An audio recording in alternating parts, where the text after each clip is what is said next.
اعوذ باللہ من الشیطان الرجیم بسم اللہ الرحمن الرحیم الحمد للہ والصلاة والسلام علی اہلہا۔ محترم معزز مکرم سامعین و ناظرین، آج 3 رجب ہے،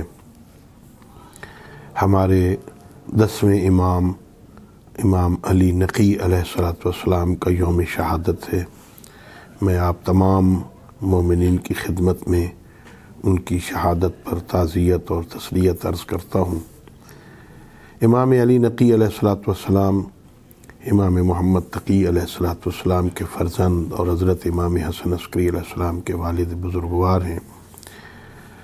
آپ نے اپنی ساری زندگی کا بیشتر حصہ جو ہے وہ وہاں مدینہ میں پہلے گزارا، اور پھر اپنے والد بزرگوار کے ساتھ یہاں گزارنے کے بعد آپ کو متوکل نے سامرہ بلایا۔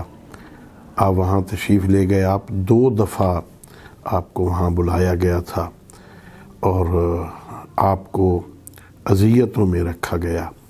آپ نے اپنی ساری زندگی جو وہاں گزری وہ پریشانیوں میں گزاری گئی۔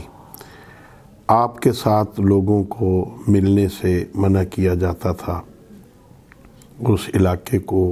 اس علاقے میں رکھا گیا جو علاقہ فوجیوں کا علاقہ کہلاتا تھا، چھاونی تھی۔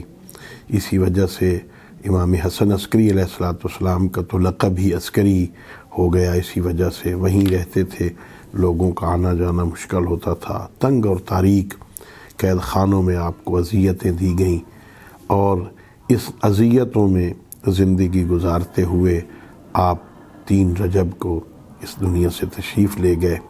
لیکن اپنی ساری زندگی میں آپ نے اپنے عمل سے، اپنے کردار سے، اپنی زبان سے اللہ کے دین اور پیغمبر کی شریعت کو لوگوں تک پہنچایا، اور ہر اعتبار سے اپنے شیعوں تک، اپنے ماننے والوں تک اللہ کے دین کی ابلاغ کیا، اللہ کے دین کا اس کو پہنچایا۔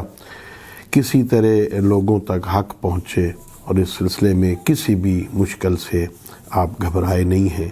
اللہ کا دین لوگوں تک پہنچاتے رہے آپ۔ اللہ رب العزت ہمیں اپنے اماموں کی سیرت کو سمجھنے اور اس پر عمل کرنے کی توفیق عطا فرمائے۔